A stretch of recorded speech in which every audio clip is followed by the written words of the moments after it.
اتری ہے۔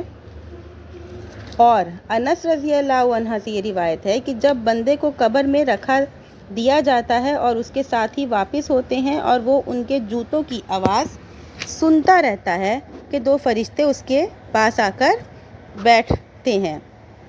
اور حضرت زید بن ثابت رضی اللہ عنہ سے روایت ہے کہ رسول اللہ صلی اللہ علیہ وسلم بنو نجار کے ایک کھجور کے باغیچہ میں اپنے کھچر پر تھے اور ہم بھی آپ کے ساتھ تھے کہ ایک آپ کا کھچر بھڑک گیا اور قریب تھا کہ آپ کو گرا دے، اور وہاں 6 یا 5 قبریں تھیں۔ آپ صلی اللہ علیہ وسلم نے پوچھا کہ کوئی ان قبروں کو جانتا ہے؟ ایک شخص نے جواب دیا کہ ہاں۔ آپ صلی اللہ علیہ وسلم نے پوچھا ان کی موت کب ہوئی؟ اس نے جواب دیا کہ شرک میں ہوئی، یعنی شرک کی حالت میں۔ تو آپ صلی اللہ علیہ وسلم نے فرمایا انہیں ان کی قبروں میں عذاب دیا جا رہا ہے۔ آپ صلی اللہ علیہ وسلم نے کہا اگر مجھے یہ ڈر نہ ہوتا کہ تم دفن نہیں کرو گے تو اللہ سے دعا کرتا کہ تمہیں قبر کا عذاب جو میں سن رہا ہوں سنا دے۔ پھر ہماری طرف پھرے اور فرمایا کہ قبر کے عذاب سے پناہ مانگو، اور ہم سب نے کہا کہ ہم اللہ سے عذاب قبر سے پناہ مانگتے ہیں۔ اور پھر آپ نے فرمایا اللہ سے تمام کھلے اور چھپے فتنوں سے پناہ مانگو۔ ہم نے کہا ہم اللہ سے ہر کھلے اور چھپے فتنے سے پناہ مانگتے ہیں، آمین۔ پھر آپ نے فرمایا دجال کے فتنے سے پناہ مانگو، تو ہم دجال کے فتنے سے بھی پناہ مانگتے ہیں، آمین۔ ترمذی میں ابو ہریرہ رضی اللہ عنہ سے روایت ہے کہ جب میت کو قبر میں رکھا جاتا ہے تو وہ 2 کالے اور نیلی آنکھوں کے فرشتے اس کے پاس آتے ہیں۔ ایک کا نام منکر اور دوسرے کا نام نکیر ہوتا ہے۔ یہ بات اکثر لوگ جانتے ہی ہیں۔ مسند احمد میں عبداللہ بن عمر رضی اللہ عنہ سے روایت ہے کہ رسول اللہ صلی اللہ علیہ وسلم نے فرمایا کہ اس کے یعنی سعد بن معاذ رضی اللہ عنہ کے لیے عرش ہل گیا اور آسمان کے دروازے کھول دیے گئے اور ان کے جنازے میں 70,000 فرشتے شامل ہوئے اور انہیں بھی قبر نے دبایا، پھر اسے کشادہ کر دیا گیا۔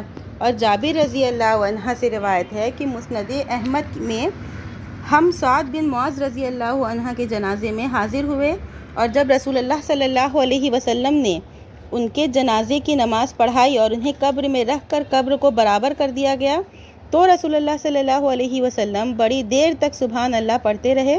پھر آپ صلی اللہ علیہ وسلم نے اللہ اکبر کہا اور ہم نے بھی اللہ اکبر کہا۔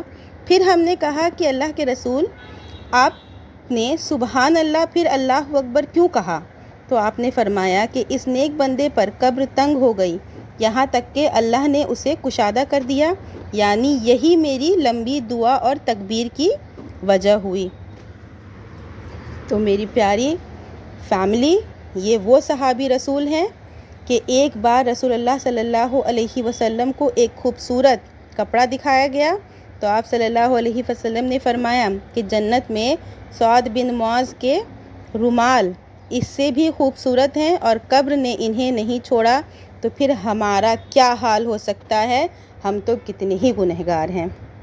عذاب قبر کے سوال و جواب کی حدیث میں ایک حدیث یہ بھی ہے جسے جابر رضی اللہ عنہ نے روایت کیا ہے کہ جب میت کو قبر میں رکھا جاتا ہے تو اس وقت ایسا سما ہوتا ہے جیسے آفتاب کے ڈوبنے کے وقت ہوتا ہو، اور وہ میت بیٹھتا ہے تو آنکھ پوچھتا ہے اور کہتا ہے مجھے چھوڑ دو، نماز پڑھ لو۔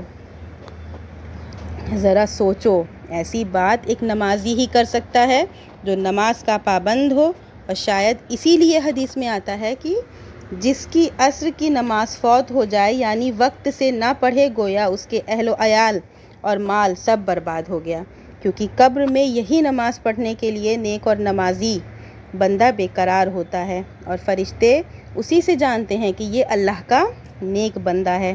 لیکن جو نمازی نہ ہو تو گویا اس کے پاس قبر میں اپنے نیک بندے ہونے کا کوئی ثبوت نہیں رہتا، اس کی وجہ سے وہ ہلاک ہوتا ہے۔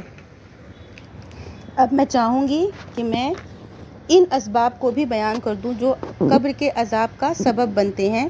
ایک حدیث میں رسول اللہ صلی اللہ علیہ وسلم 2 قبروں کے پاس سے گزرے اور فرمایا ایک حدیث میں ہے کہ ان دونوں کو عذاب دیا جا رہا ہے اور کسی بڑی چیز کی وجہ سے نہیں دیا جا رہا۔ آپ صلی اللہ علیہ وسلم کا مقصد یہ تھا کہ ان دونوں سے آسانی سے بچا جا سکتا ہے۔ اسے تو پیشاب سے نہ بچنے کی وجہ سے عذاب دیا جا رہا ہے اور دوسرا چغل خور تھا۔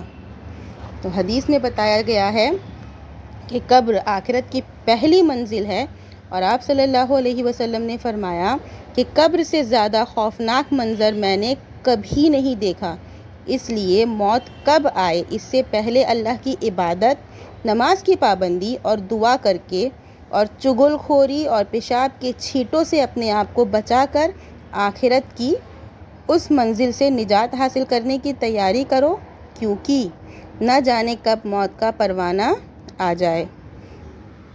تو یہ تھا ایک چھوٹا سا بیان عذاب قبر کے اوپر، اور امید کرتی ہوں کہ آپ کو سمجھ میں آئی ہوگی ویڈیو، اور آپ سے جو بھی غلطیاں اب تک ہوئی ہیں آگے آپ کوشش کریں گے کہ ایسی غلطیوں سے بچیں، اور عذاب قبر یعنی جیسے ہماری جو پہلی منزل ہے مرنے کے بعد قبر، اپنے اعمال کو اتنا اچھا کر لیں کہ ہم اس منزل کو آسانی سے پار کر لیں۔ آخر میں دعا کرتی ہوں کہ اللہ تعالی ہم تمام مسلمانوں کو قبر کے عذاب سے بچائے اور نیک عمل کرنے کی توفیق دے۔ ملتے ہیں نیکسٹ ویڈیو میں۔ وعلیکم السلام ورحمۃ اللہ وبرکاتہ۔